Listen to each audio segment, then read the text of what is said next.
আল্লাহ তাআলা বলেন ইবাদতের মাধ্যমে সবর। পৃথিবী উল্টে যাবে, আমার বন্ধু কিছু, আমার ইবাদত ছুটবে না। ওটা পৃথিবী ল্যাংটা হোক, আমি ভিন নারী দেখব না। গোটা পৃথিবী সুদ খাক, আমি খাবো না। অর্থাৎ যেই কোনো প্রকারের গুনাহ থেকে নিজেকে মজবুতির সাথে বাঁচিয়ে রাখা, এটা সবর। এটা কি বলেন না? আমরা কিন্তু সবর বুঝি কোনটারে? সব দিকে না ফাইরা অনার জুত করে বইয়া তখন সবর করা। না না, সবর এটা 3 নম্বর অর্থ। প্রথম অর্থ হইল ইবাদত, এটার উপরে সবর মানে জমে থাকা, গুনাহ না হওয়ার উপরে সবর করা। যুবক যদি সিদ্ধান্ত নেয় গোটা পৃথিবীর নারী আমাকে বলুক, আমি তার দিকে তাকাবো, আমি তাকাবো না, আমি আল্লাহকে ভয় করি। আর শাজিম থেকে আল্লাহ তাআলা বলবেন, হাদিসের মধ্যে আছে, যুবক আমি নিজ হাতে তোর কলিজার ভিতরে ঈমান আমি দিয়ে দেব। মান তারাকাহা মাখাফাতি আবদালতুহু ঈমানান ইয়াজিদু হালাওয়াতাহু ফি কলবি। আল্লাহ তাআলা হাদিসে কুদসিতে বলে, আমার ভয়ে যে বিন মহিলার দিকে তাকায় নাই, নজর নামাইছে, আমার ভয়ে আমি আল্লাহ তাআলা তার অন্তরে ঈমান দিয়ে দেব, যেই ঈমানের স্বাদ মজা সে পাইতে থাকবে। হাদিসে কুদসি, হাদিসে কুদসি। একবার যুবক নজর ফিরানো ভিন নারী থেকে, ঈমানের স্বাদ আর মজা। নবীজি বলেন, রাজুলুন দাআতহু ইমরাআতুন যাতু মানসাবিন ওয়া জামালিন ফাকালা ইন্নী আখাফুল্লাহ।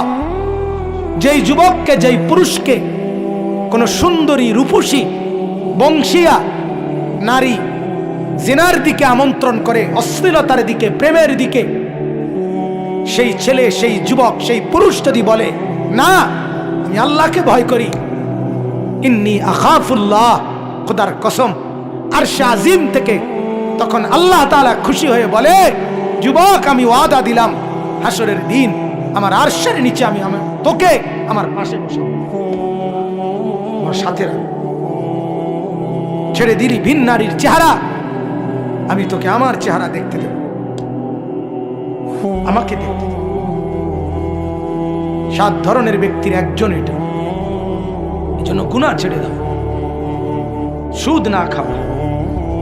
আমার বাপ আপনাদেরকে বলি, মাওলানারা, ওলামারা, মাদ্রাসা মসজিদের হুজুররা, দুনিয়ার বাটফারি, উপার্জনের নানা রকম ধান্দা ওনারাও বুঝে।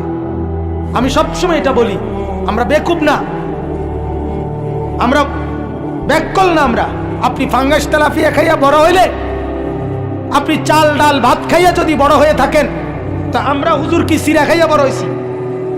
কথা বলেন না কেন? বুঝি না কি? আবার সুদও বুঝি, ঘুষও বুঝি, ধোকা, বাটপারি, সিটারি সব বুঝা সম্ভব, কিন্তু কেন করি না? 6,000 টাকার বেতন দিয়ে ইমাম সাহেব চলে, 8,000 টাকা বেতন দিয়ে ইমাম সাহেব চলে। এত বড় মাদ্রাসা এই মাত্র হিসাব দিল, মহতামিম সাহেবের হিসাব শুনে আমি অবাক হয়ে গেলাম। আয়ের চাইতে কি পরিমাণ বেশি ব্যয়, ঋণ কি পরিমাণ।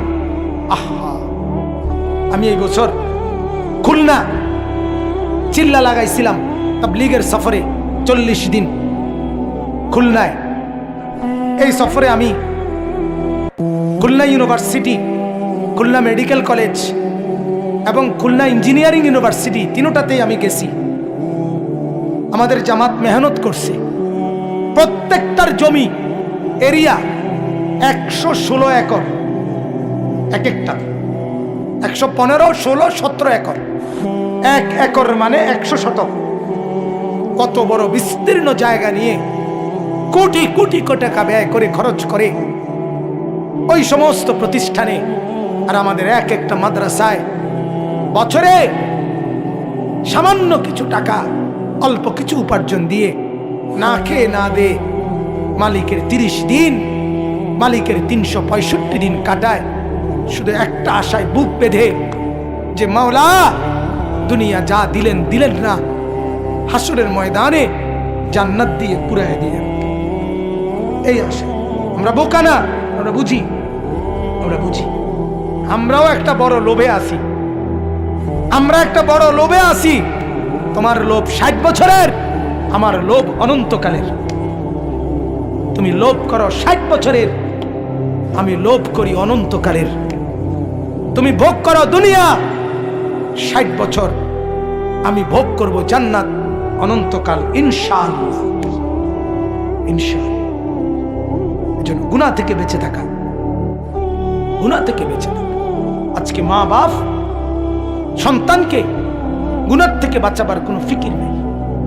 সারা রাত একই ঘরে মা বাপ থাকে, পাশের ঘরে ছেলে উলঙ্গ ছবি দেখে, সারা রাত নর্তকীর নাচ দেখে, ফজরের নামাজ দিনকে দিন, মাসকে মাস, বছরের পর বছর পড়ে না। স্বামী আছে অথচ স্ত্রী ফজর পড়ে না। বাপ মা আছে, ছেলে মেয়ে নামাজ পড়ে না। আমার একটা কলজার ব্যথা, আমার মনে হয় যে আমার ব্যক্তিগত কথা, আমার মনে হয় যেই ঘরে ছেলে মেয়ে ফজর নামাজ, 5 ওয়াক্ত নামাজ, বিশেষ করে ফজরের নামাজ পড়ে না, ওই ঘরে মা বাপ নাই, ওই ঘরের ছেলে মেয়ে এতিম এতিম। যেই ঘরের মহিলা ফজরের নামাজ পড়ে না, ওই ঘরের স্বামী নাই, ওই মহিলা বিধবা। স্বামী থাকলে স্ত্রী বেনামাজি হয় কেন? বাপ মা থাকলে সন্তান বেনামাজি হয় কেন? আমার মা, সারা জীবন দেখছি মাকে। আমরা 5 ভাই 3 বোন। আমার ছোট ভাই এখানে আছে, আপন ছোট ভাই হাফেজ মাওলানা। মারে দেখছি স্কুলের যে ঘন্টা বাজায়, মা এই ঘন্টা আনছে আমগর রোমে রোমে গিয়া ফজরের ওয়াক্তে।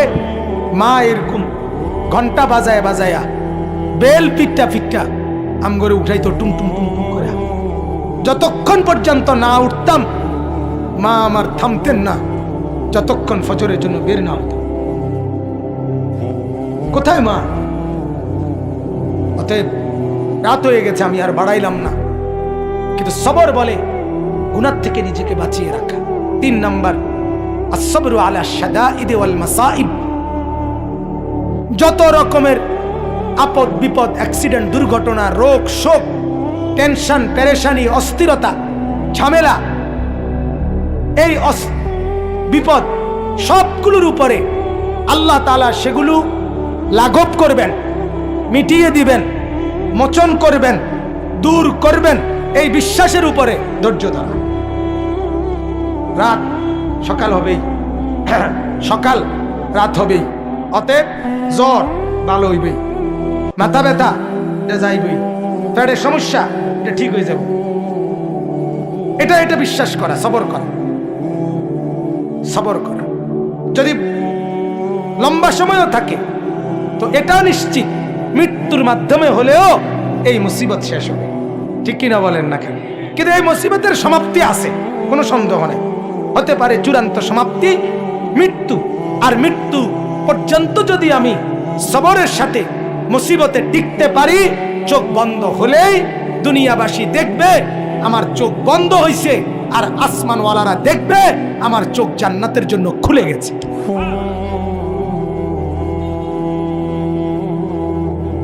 অতএব সবর। আল্লাহ তাআলা বলেন সবরের সাথে আমার কাছে চাও। শিরাকা না আলাই, জুতার ফিতা ছিঁড়ে গেলেও নবীজি বলছে আল্লাহর কাছে বলো।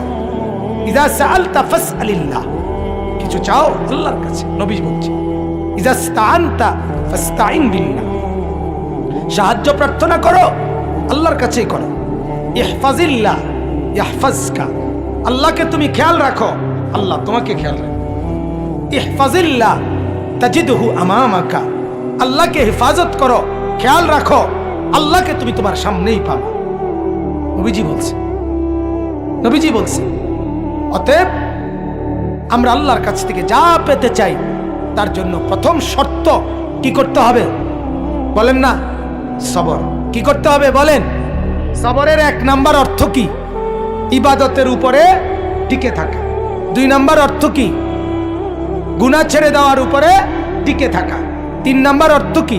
যে কোনো মুসিবতে ধৈর্য ধারণ করা। এই তিনটা মিললে হয় সবর। ত্রিভুজ, তিন বাহু মিললে হয়। আমার শায়েখ আল্লামা মুফতি মুশতাকুন নবী সাহেব বলে, তিন জিনিস, গুনাহ ছেড়ে দেওয়া, আর করবেন না ওয়াদা দেওয়া, লজ্জিত হয়ে ক্ষমা চাওয়া, এই তিনটা মিললে হয় তাওবা।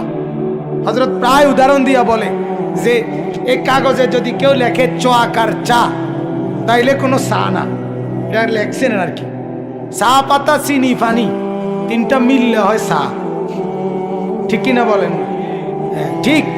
ইবাদতের উপরে জমে থাকলাম, গুনাহ ছেড়ে দেওয়ার উপরে টিকে থাকলাম, আগত মুসিবতে ধৈর্য ধরলাম, হ্যাঁ তিনটা মিললে আল্লাহ তাআলার কোরআনের ভাষায় সেটাকে বলে সবর। আর হইল নামাজ। নামাজ হাদিসের মধ্যে আছে, আল্লাহ নবী সাল্লাল্লাহু আলাইহি সাল্লামের সাহাবীরা বলেন, ইদা হাযাবাহু আমরুন ফাজআ ইলাস সালাহ।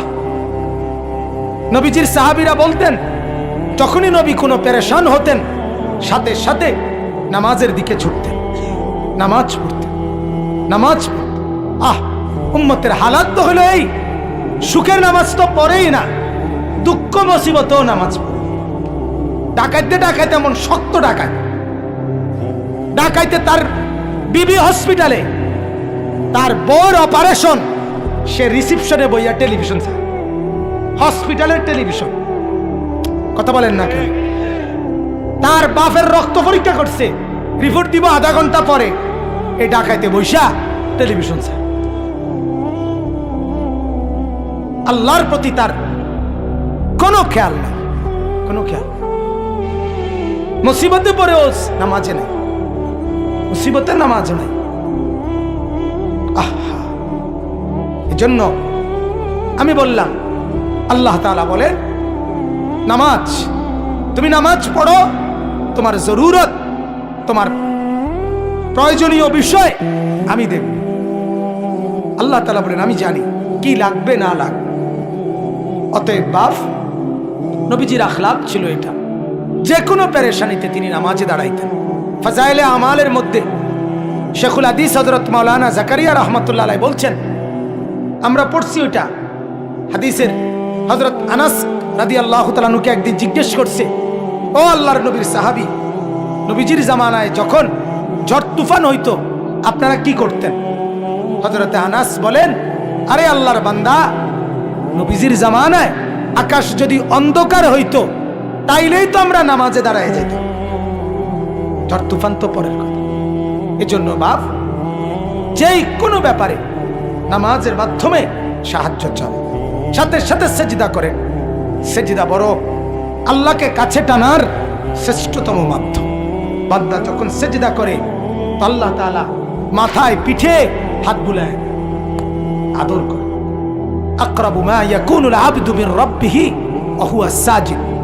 নবীজি বলে, বান্দা আল্লাহ তাআলার সবচেয়ে কাছে আসে যখন সে সেজদা করে।